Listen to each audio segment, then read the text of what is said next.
গ্রীষ্ম বর্ষা পিনিতি ভরসা। হ্যাঁ, পিনিত শপিং সিটি। নমস্কার, আপনারা দেখছেন হুগলি আপডেট। আপনাদের সঙ্গে আমি উষা। আসছি খবরে। সাত সকালে ভয়াবহ আগুন। কলকাতা এজরা স্ট্রিটে দাউ দাউ করে জ্বলছে একের পর এক দোকান। ভয়াবহ অগ্নিকাণ্ড কলকাতায়। এদিন ভোরে এই অগ্নিকাণ্ডের ঘটনা ঘটে লালবাজারের কাছে এজরা স্ট্রিটের একটি গুদামে। দ্রুত আগুন ছড়াচ্ছে। ঘটনাস্থলে পৌঁছেছে দমকলের অত্যন্ত 20টি ইঞ্জিন। আগুন নিয়ন্ত্রণে আনার চেষ্টা চলছে। বিপুল ক্ষয়ক্ষতির আশঙ্কা রয়েছে। এদিন ভোর 5:26 নাগাদ এজরা স্ট্রিটের একটি বহুতলের গুদামে আগুন লেগে যায়। প্রথমে আগুন লাগে বৈদ্যুতিক যন্ত্রপাতির গুদামে। সেখানে বৈদ্যুতিক সামগ্রী ছাড়াও মজুদ ছিল প্রচুর বৈদ্যুতিক তার। ফলে দ্রুত আগুন ছড়িয়ে পড়ে। এই বহুতল থেকে কালো ধোঁয়া বেরোতে দেখেন পথ চলতি মানুষ। খবর দেয়া হয় দমকলে। নিমেষে ছড়িয়ে পড়ে আগুন। একের পর এক দোকানে গ্রাস করতে থাকে আগুনের লেহিহান শিখা। চারদিক ঢেকে যায় কালো ধোঁয়ায়। খবর পাওয়া মাত্রই ঘটনাস্থলে পৌঁছায় দমকলের 20টি ইঞ্জিন। ঘনবস্তি এলাকা হওয়ায় পরিস্থিতি হাতের বাইরে বেরিয়ে গিয়েছে। গুদাম থেকে পাশের আবাসনেও ছড়িয়ে পড়েছে আগুন। একাধিক বাড়িতে আগুন ছড়িয়ে পড়েছে বলে খবর। ভিতরে কেউ আটকে পড়েছে কিনা তাও এখনো স্পষ্ট নয়। কিভাবে এই আগুন লাগলো তা এখনো স্পষ্ট নয়। পরিস্থিতি নিয়ন্ত্রণে আনতে রীতিমতো হিমশিম খাচ্ছেন দমকল কর্মীরা। মাথায় হাত ব্যবসায়ীদের। তবে বৈদ্যুতিক সামগ্রী থেকেই আগুন লেগেছে বলে প্রাথমিকভাবে মনে করা হচ্ছে। आधा से बेसी रेसिडेंशियल बिल्डिंग को कमर्शियल कर दिया गया है। सर, आपको देखिए यहाँ बगल में पे लाल बाजार फायर स्टेशन होते हुए भी ये हाल है। अगर मेयर को खुद विजिट करना चाहिए, मेयर को एक एक इलाका को देखना चाहिए। यहाँ पे पूरा पूरा का पूरा जिम्मेदारी हुकूमत का है। मरेगा आदमी मरेगा। यहाँ आधा से बेसी बिल्डिंग हम बोल रहे हैं जो रेसिडेंशियल है वो कमर्शियल कर दिया गया है। आज भी हर एक बिल्डिंग के अंदर में 100 दुकान है तो 10-20 5 आदमी इसमें रहते भी है। কৌশিক ঘোষের রিপোর্ট, হুগলি আপডেট। দলীয় নির্দেশ মেনে হুগলি চুঁচুড়ার পৌরসভার পৌর প্রধান অমিত রায় পদত্যাগ করলেন। অবশেষে পদত্যাগ করলেন চুঁচুড়া পৌরসভার চেয়ারম্যান অমিত রায়। দলের নির্দেশ মেনেই পদত্যাগ করলেন। চুঁচুড়া সদর মহকুমা শাসক অয়ন নাথের কাছে পদত্যাগ পত্র জমা দেন তৃণমূল চেয়ারম্যান। 8 দিন আগে জেলার নেতৃত্ব অমিত রায়কে চেয়ারম্যান পদ থেকে ইস্তফা দিতে বলেছিল। একই সঙ্গে বাঁশবেড়িয়ার পৌরসভার চেয়ারম্যান আদিত্য নিয়োগীকেও পদত্যাগ করতে বলা হয়। বাঁশবেড়িয়ার চেয়ারম্যান আগেই পদত্যাগ করেছিলেন। আজ করলেন চুঁচুড়ার পৌরসভার চেয়ারম্যান অমিত রায়। গত লোকসভার নির্বাচনে দুটো পৌরসভা এলাকাতেই হারতে হয়েছিল তৃণমূলকে। সেই কারণেই দল 2 চেয়ারম্যানকে সরিয়ে দেওয়ার সিদ্ধান্ত নেয়। দলের নির্দেশেই তিনি পদত্যাগ করছেন বলে পদত্যাগ পত্রে উল্লেখ করেন অমিত রায়। আমি চিঠি পেয়েছি তো তার থেকে এখনো 7 দিন হতে বাকি আছে, কিন্তু আমি ওই ওনার চিঠিটা 8 দিনের মাথায় দিলাম, কারণ কালকে আমি দিতে পারতাম কিন্তু ওই আমাদের মায়না টায়না হয়নি, সেই জন্য কিছু শৈশাবুদ ইত্যাদি বাকি ছিল, সেই জন্য আজকে উইকে লাস্ট দিনের ছুটি দিয়েছি। দলের নির্দেশ নেই। হ্যাঁ, ওনাকে বলেছিল যে পথ ধরে বসে আছে, এখন পর্যন্ত ইস্তফা দিচ্ছেন না। কি বলছি, কেন পথ ধরে বসে থাকবো? কিছু নিয়ে আসিনি, কিছু নিয়ে যাব না। জন্মালে মরতে হয়, আর পথ তো চিরস্থায়ী হতেই পারে না। অর্থাৎ এসব যারা বলে অর্বাচীন, কি বলবো, তাদের উত্তর হয় না। এখনো তো আপনার পর্যাপ্ত সময় ছিল, পুরো সময়সীমা তো পার হয়নি, মাঝপথে 1 বছর কয়েক মাস ছিল, তার আগেই রিজাইন দিতে হবে। হ্যাঁ, সে দল বলেছে। শোনা যাচ্ছে যে আপনি যে প্রসেসিং হয়েছে, মানে পুরো মুক্তি বা এই সমস্ত জায়গা থেকে কোনো অর্ডার আসেনি যে আপনাকে রিজাইন করতে হবে? না, সে তো দলের সভাপতি লিখেছেন যে এটা রাজ্যের নির্দেশে এটা হচ্ছে, দলের জেলার সভাপতি, তো সেটাই মেনে নিয়েছি।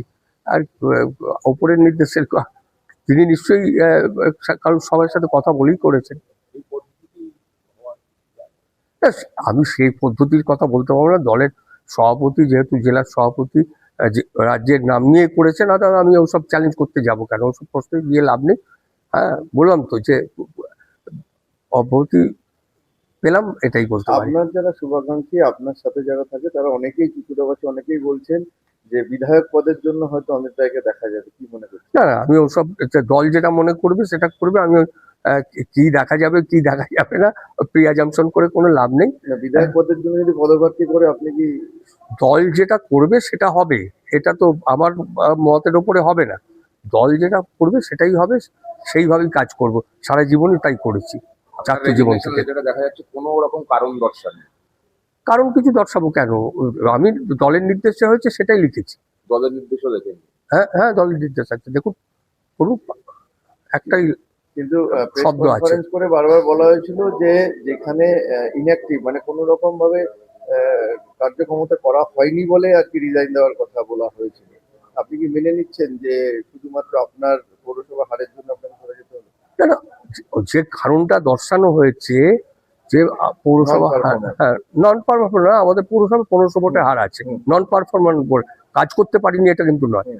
1500 ভোটে এই পার্লামেন্ট ভোটে হার আছে আমার পৌর এলাকায়, হ্যাঁ সেইটাই বলা হয়েছে। তা আমরা 30টার ভেতর 16টায় জিতেছি, 14টায় যে একটা ওয়ার্ড 15 নম্বর ওয়ার্ডে 1500 ভোটে হয়েছে, সেটাই রেজাল্ট হয়েছে। যে ওয়ার্ডগুলো হেরেছি তাদের তো তাদের দায়বদ্ধতা এবং আমাদের যৌথ দায়িত্ব। বারবার যেটা বলছি, একা চেয়ারম্যান কিছু করতে পারে না, সিআইসি মিটিং হয়, সিদ্ধান্ত নিই, তারপর সেটা বোর্ড মিটিং এ পাস হয়, তবে আমরা কাজ করতে পারি। অতএব এটা একার কারুর দায়িত্ব না। আপনি তো আপনার ওয়ার্ডটা জিতেছিলেন। আমি আমার ওয়ার্ড জিতেছি, আমার বুথ জিতেছি, সবই জিতেছি। সাংসদ আপনার সঙ্গে রয়েছে বলছে। সাংসদ দেখেছেন, সাংসদ মনে করেছেন তার ভোটে আমরা কি করে কাজ করেছি তিনি জানেন, সেই জন্যই উনি বলেছেন এটা প্রাপ্তি আমার। নতুন পৌরপ্রধান হলে কাজ করবে নাকি? 100 বার কাজ করবো, এটাই তো আমাদের যৌথ দায়িত্ব, একার কোনো দায়িত্ব না, যৌথ দায়িত্ব। যিনি হবেন যে করবো, আমি কাউন্সিলর হিসেবে আমার কাজ করতেই হবে। বহু পুরনো কর্মী অমিত রায় তৃণমূল কংগ্রেসের, পরের দিনও কি দেখা যাবে একইভাবে? অবশ্যই দেখা যাবে, কেন করবো না। আর আমি তো এখন জনপ্রতিনিধি আছি একটা ওয়ার্ডে, তার প্রতি আমার দায়বদ্ধতা আছে, সেই কাজ আমায় করতেই হবে যতক্ষণ আছি। আগামী দিনে তৃণমূলটা করবেন? অবশ্যই করবো, করার এই প্রশ্ন উঠছে কি করে। আরো সক্রিয়ভাবে করবেন? সক্রিয় তো সবসময়, যখন 34 বছর বাম আমল ছিল তখন কেস খেয়েছি, মার খেয়েছি, আমরা ছেড়ে পালাইনি। কিন্তু এখন তো ভালো সময়, দল রাজ্যের ক্ষমতা আছে, আবারও থাকবে। হ্যাঁ অবশ্যই করবো। নির্দিষ্ট সময়ের আগে পথ ছেড়ে দিতে হলো, মনের কোনো জায়গায় কি কোনো রকম কষ্ট? না না, কষ্ট কিছু নেই, কষ্ট ব্যাপার নেই। আমার তো হারাবারও কিছু নেই, পাবারও কিছু নেই। হ্যাঁ, আর আমি অন্যায় দুর্নীতি হ্যান ত্যান কেউ বলতে পারবে না আঙুল তুলে। তা শুধু একটা কষ্ট, সেটা হচ্ছে যে সুযোগটা, তারা এটা পরিপ্রেক্ষিতগুলো আলাদা থাকে। গত লোকসভা নির্বাচনে লকেট চট্টোপাধ্যায় যখন জিতলো, তখন আমরা এখানে 3500 ভোটে হেরেছিলাম আমার পৌর এলাকায়। হ্যাঁ, তা এবছর আমরা 1500 ভোটে হেরেছি। কিন্তু পরের বার আমরা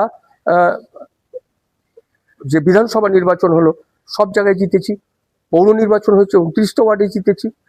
এবারও সেই রকমই রেজাল্ট হবে। পরিপ্রেক্ষিতগুলো, পার্লামেন্টের নির্বাচনের পরিপ্রেক্ষিত, বিধানসভার পরিপ্রেক্ষিত আর পৌর নির্বাচনের পরিপ্রেক্ষিত আলাদা হয়, মানুষ সেই অ্যাসপেক্টসে ভোট দেয়। মনে করছেন 26 পর্যন্ত যদি চেয়ারম্যান থাকতেন রেজাল্ট কি ভালো হতো? আচ্ছা, আমি তো এখনো বলছি, আমি চেয়ারম্যান থাকি নয়, মানুষ মমতা বন্দ্যোপাধ্যায়, অভিষেক বন্দ্যোপাধ্যায়কে দেখে ভোট দেবে। সেই ভোটে আবার আমরা ভালো রেজাল্ট করব, বিধানসভায় আবার পৌরসভায় ভালো রেজাল্ট করব। আমি ব্যক্তি কেউ নয়। নতুন যে চেয়ারম্যান আসছে তার উদ্দেশ্যে কি বলবেন? আমরা সার্বিকভাবে সহযোগিতা করব যিনি হবেন। হুগলি থেকে চন্দ্রনাথ দত্তের রিপোর্ট, হুগলি আপডেট। পান্ডুয়া থানার পুলিশ গোপন সূত্রে খবর পেয়ে 62 কেজি গাঁজা উদ্ধার করলো। গোপন সূত্রের খবরের ভিত্তিতে বিশাল পরিমাণ গাঁজা উদ্ধার করল পান্ডুয়া থানার পুলিশ। শুক্রবার পান্ডুয়ার বেরেলা কোচমালি গ্রাম পঞ্চায়েতের বোরাগড়ি বালির খাত অঞ্চল থেকে মোট 62 কেজি নিষিদ্ধ গাঁজা বাজেয়াপ্ত হওয়ায় এলাকায় ব্যাপক চাঞ্চল্য ছড়ায়। পুলিশ সূত্রে জানা গেছে, ওই এলাকার বাসিন্দা বিশ্বজিৎ ঢালি ওরফে ছোট ঢালি দীর্ঘদিন ধরে বেআইনি গাঁজা ব্যবসার সঙ্গে যুক্ত ছিল। বিশেষ সূত্রে তথ্য মিলতেই হুগলি জেলা গ্রামীণ পুলিশের বৈচি ফাঁড়ির ওসি উজ্জ্বল ঘোষ প্রথমে ওই এলাকায় তল্লাশি অভিযান শুরু করেন। প্রাথমিক তল্লাশিতে কিছু গাঁজা উদ্ধার হওয়ার পর পান্ডুয়া থানার ভারপ্রাপ্ত আধিকারিক পলাশ চন্দ্র বিশ্বাসের নেতৃত্বে বড় পুলিশের দল ঘটনাস্থলে পৌঁছায়। এরপর বাড়িটির একাধিক ঘরে তল্লাশি চালিয়ে 2 বস্তা থেকে প্রায় 62 কেজি গাঁজা উদ্ধার করে পুলিশ। খবর পেয়ে ঘটনাস্থলে পৌঁছান হুগলি জেলা গ্রামীণ পুলিশের DSP crime Abhijit Sinha Mahapatra, CI Magra Soumen Biswas, Pandua থানার ওসি পলাশচন্দ্র বিশ্বাস সহ আরো বহু পুলিশ আধিকারিক। পান্ডুয়া বিডিও শ্রাবন্তী বিশ্বাসের উপস্থিতিতে উদ্ধার হওয়া গাঁজাগুলি আইন অনুযায়ী বাজেয়াপ্ত করা হয়। এরপর অভিযুক্ত বিশ্বজিৎ ঢালিকে গ্রেপ্তার করে পান্ডুয়া থানার পুলিশ। স্থানীয় বাসিন্দারা পুলিশের এই উদ্যোগকে সাধুবাদ জানিয়েছেন। এই ঘটনার সঙ্গে আর কেউ যুক্ত আছে কিনা সেই দিকটি খতিয়ে দেখে বৃহত্তর তদন্ত শুরু করেছে পান্ডুয়া থানার পুলিশ। কিছুই নয়, আমাদের এনডিপিএস অ্যাক্টে বেশ কিছু এখানে ক্যানাবিস ধরা পড়েছে এবং সেটা পুলিশের প্রেজেন্সে, এবং আমি অ্যাজ এ ম্যাজিস্ট্রেট এখানে আমাকে যেরকম মহকুমা শাসক নির্দেশ দিয়েছিলেন, তো আমার প্রেজেন্সে এটা সিজার হলো এবং এরপরে যা আইনি যা যা ব্যবস্থা আছে সেগুলো। মানে কতটা মাল ছিল এখানে? এক্স্যাক্টটা আমি বলতে পারছি না, but close two around 60 KGs মতন ছিল। আর ম্যাডাম গ্রেপ্তার কতজনকে করা হয়েছে? গ্রেপ্তার বা আটক কাকে করা হয়েছে? করা হয়েছে, আপনার এই ডিটেলসগুলো কাইন্ডলি পুলিশ অথরিটি থেকে নেবেন। আমি ব্যবসা করতে কোনোদিন বলিনি স্যার, আচ্ছা, আমি কোনোদিন করিনি, করতে চাইও না। এখন ওই নিয়ে গেছে, আমার 4-5টা কিস্তি আছে, ঠিক আছে, আমি কি করে জানি না। আমার ছোট একটা মেয়ে আছে, আমার একটা ছেলে আছে 14 বছর না 20 বছর, তার পেটে পাথর হয়েছে, কালকে রিপোর্ট করলো। কি ব্যবসা করতেন উনি? উনি তো যা আপনি যা চেয়েছেন তাই, আমি জানতাম না। আমার সাথে যখন ফোনে একটু কথা হল, তার কোনো কথা না স্যার, আমার বাড়ি কোনদিন যায়নি। আপনার কি হয়? ওনার স্বামী। এখন কি পুলিশ ওনাকে আটক করলো? পান্ডুয়া থেকে সুমন চক্রবর্তী রিপোর্ট, হুগলি আপডেট। বাংলার নাগরিকদের অধিকার থেকে আইন বিরুদ্ধ পদক্ষেপের প্রতিবাদে হুগলি জেলার আইনজীবীদের কর্মশালা। কেন্দ্রীয় সরকারের এসআইআর নীতি ও বাংলার মানুষকে নাগরিক অধিকার থেকে বঞ্চিত করার সম্ভাবনার বিরুদ্ধে জোরালো প্রতিবাদের সরব হলেন হুগলি জেলার আইনজীবীরা। হুগলি জেলার তৃণমূল লিগাল সেলের উদ্যোগে শনিবার চুঁচুড়া সিটি ক্লাবে আয়োজিত হয় এই গুরুত্বপূর্ণ আইনজীবী প্রতিবাদ সভা। সভায় উপস্থিত আইনজীবীরা স্পষ্ট বার্তা দেন, বাংলার একজন বৈধ ভোটারকেও অবৈধ হতে দেব না। যদি কেন্দ্রীয় সরকার এমন গণতান্ত্রিক পদক্ষেপ করে তাহলে আরো বৃহত্তর আন্দোলন গড়ে উঠবে। উচ্চ পর্যায়ে নেতৃত্বের উপস্থিতি আজকের এই সভায় আলোচনা গুরুত্বপূর্ণ নেতৃত্ববৃন্দ থেকে শুরু করে জেলার বিশিষ্ট আইনজীবীরা উপস্থিত ছিলেন। তাদের মধ্যে উল্লেখযোগ্য চন্দ্রিমা ভট্টাচার্য, আইনজীবী ও শ্রীরামপুরের সাংসদ কল্যাণ ব্যানার্জি, জেলা পরিষদের মেন্টর ও কর্মাধ্যক্ষ সুবীর মুখার্জি ও কর্মাধ্যক্ষ নির্মাল্য চক্রবর্তী, মৎস্য ও পাড়ির হুগলি জেলা তৃণমূল যুব সভাপতি অনিত কুমার দাস, তৃণমূল লিগাল সেলের প্রাক্তন চেয়ারম্যান ও বর্তমান সদস্য উজ্জ্বল চক্রবর্তী, বিশিষ্ট আইনজীবী।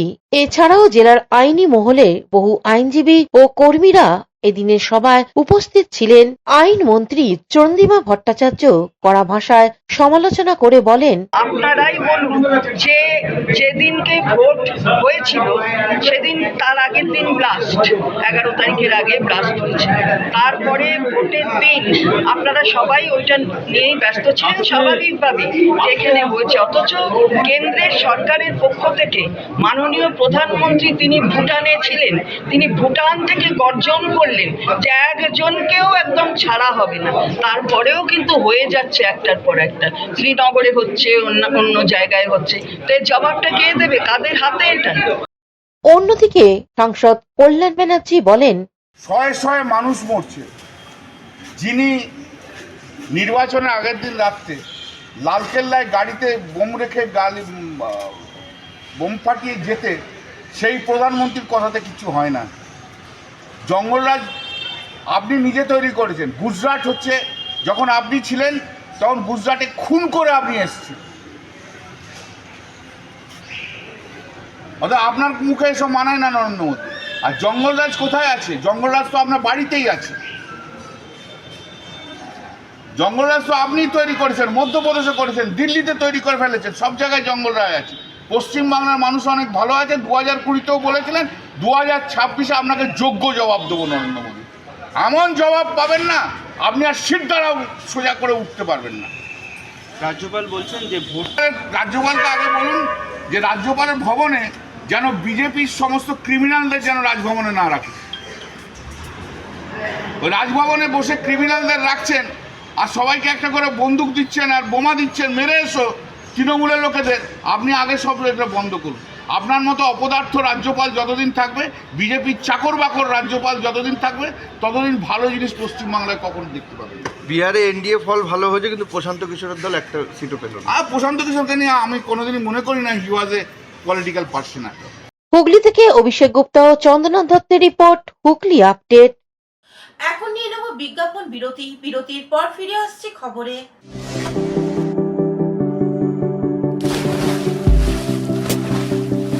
Fasten your seatbelts as you take a tour around your marine wonderland.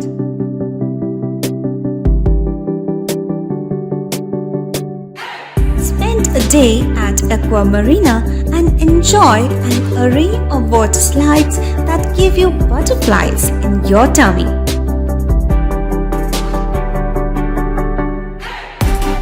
Aqua Marina is a holistic weekend destination for friends, family, and couples and offers magic to soothe your body, mind, and soul.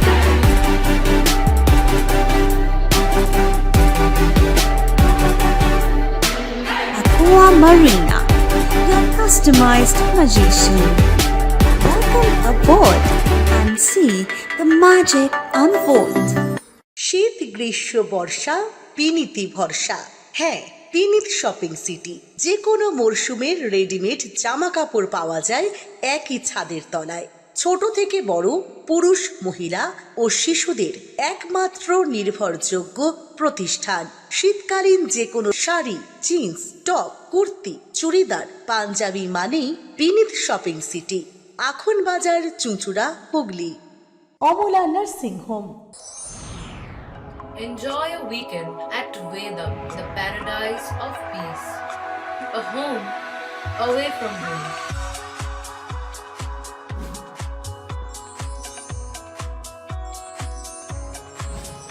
See yourself resonating with the nature.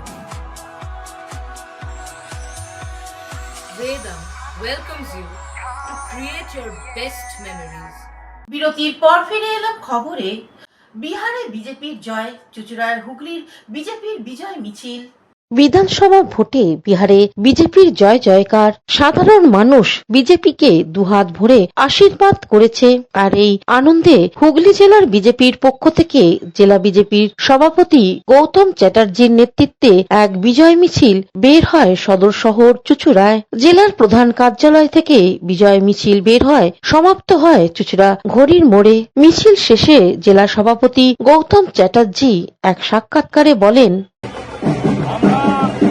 বিহারে ভারতীয় জনতা party বিপুল জয় পেয়েছে এবং বিহারবাসী ভারতীয় জনতা পার্টিকে দুহাত তুলে আশীর্বাদ করেছে। তারা দুর্নীতির বিরুদ্ধে প্রতিবাদ করেছে। তারা চেয়েছে যে সমস্ত চোরগুলো যেখানে একসাথে হয়েছিল তাদেরকে জবাব দিয়েছে, উপযুক্ত জবাব দিয়েছে এবং তারা মোদিজির ওপর আস্থা রেখে আবার মোদিজিকে ফিরিয়ে নিয়ে এসছে এবং ডবল ইঞ্জিন সরকার বিহারে দ্রুত তারা উন্নতি করবে এবং আগামী দিনে বিহারের আরও উন্নতি হবে। আমি সমস্ত বিহারবাসীকে ভারতীয় জনতা পার্টির পক্ষ থেকে, আমাদের হুগলি সাংগঠনিক জেলার পক্ষ থেকে আন্তরিক অভিনন্দন এবং শুভেচ্ছা জানাই। দাদা, 6 মাস পরেই পশ্চিমবঙ্গে ভোট, কি বলবেন? 6 মাস পরে যে পশ্চিমবঙ্গের ভোট, এই ভোটেও আমরা আশা রাখি যে এই বাংলার বাসী যারা এদের এই দুর্নীতি দেখেছে, যারা তৃণমূলের সমস্ত অত্যাচার, মা বোনেদের যেখানে তাদের সম্মান নেই, তাদের প্রতি অবিচার করা হয়েছে, আমাদের 26,000 চাকরি চলে গেছে, এই সমস্ত প্রতিবাদে তাদের মনে রেখে তারা আগামী দিন বাংলায় যে 26-এর নির্বাচন, সেই নির্বাচনে তৃণমূলের বিসর্জন দেবে এবং ভারতীয় জনতা পার্টিকে সরকারে নিয়ে আসবে। হুগলি থেকে চন্দনা দত্তের রিপোর্ট, হুগলি আপডেট। শিশু দিবস উপলক্ষে চন্দ্রনগর মহকুমা হাসপাতালে অস্থায়ী ঠিকাকর্মীর ঐক্যের বিশেষ অনুষ্ঠান। পণ্ডিত জওহরলাল নেহরুর জন্মদিনটা শিশু দিবস হিসেবে পালন করা হয় গোটা রাজ্যে। আর এই শিশু দিবস পালন হয়ে গেল চন্দননগর মহকুমা হাসপাতালে। এই অনুষ্ঠানের আয়োজন করেছিল সারা বাংলা হাসপাতাল রোগী কল্যাণ ও অস্থায়ী ঠিকাকর্মী ঐক্য কেন্দ্র। হাসপাতালে শিশুদের বিভিন্ন রকম উপহার দেয়া হয়। উপস্থিত ছিলেন হাসপাতালের চিকিৎসক ও নার্সরা। এবারের কর্মসূচি প্রসঙ্গে হাসপাতালের সুপার এক সাক্ষাৎকারে জানান, আমাদের হসপিটাল প্রাঙ্গণে প্রত্যেক বছরের মতো এবছরও শিশু দিবস আমাদের হসপিটালের সমস্ত কর্মীবৃন্দ দ্বারা অনুষ্ঠানটি পালন করা হচ্ছে। প্রত্যেক বছরের মতনই এবছরে ছোট ছোট বাচ্চাদের নিয়ে আমাদের হসপিটাল প্রাঙ্গণে যে সমস্ত বাচ্চারা আছে বা একটু আশেপাশে যে সমস্ত বাচ্চারা তারা সবাই আসে, তাদের হাতে আমরা সামান্য ছোট ছোট উপহার তুলে দিই এবং বাচ্চারা খুশি হয়। ওই সামান্য উপহার নিয়েই বাচ্চারা খুবই খুশি থাকে। এখানে দামের কোনো ব্যাপার নেই, প্রচুর দামি গিফট বা বাচ্চাদের দিলে যে বাচ্চারা খুশি হবে তা না। বাচ্চাদের যেটা ভালো লাগে সেটা যত কম দামি হোক তার হাতে তুলে দিলে বাচ্চারা খুশি হবে। সেই কারণে আমরা বাচ্চাদের হাতে আজকে এই একটু বেলুন, বিস্কুট, লজেন্স এই সমস্ত তুলে দিয়েছি এবং দেখছেন যে বাচ্চারা খুবই কত খুশি হয়ে কোলাহল মুখর হয়ে এই দিনটাকে পালন করছে আমাদের সাথে। হুগলি থেকে চন্দনা দত্তের রিপোর্ট, হুগলি আপডেট। এখনকার মতন খবর এই পর্যন্তই। প্রতিদিন দেখুন হুগলি আপডেট। নমস্কার।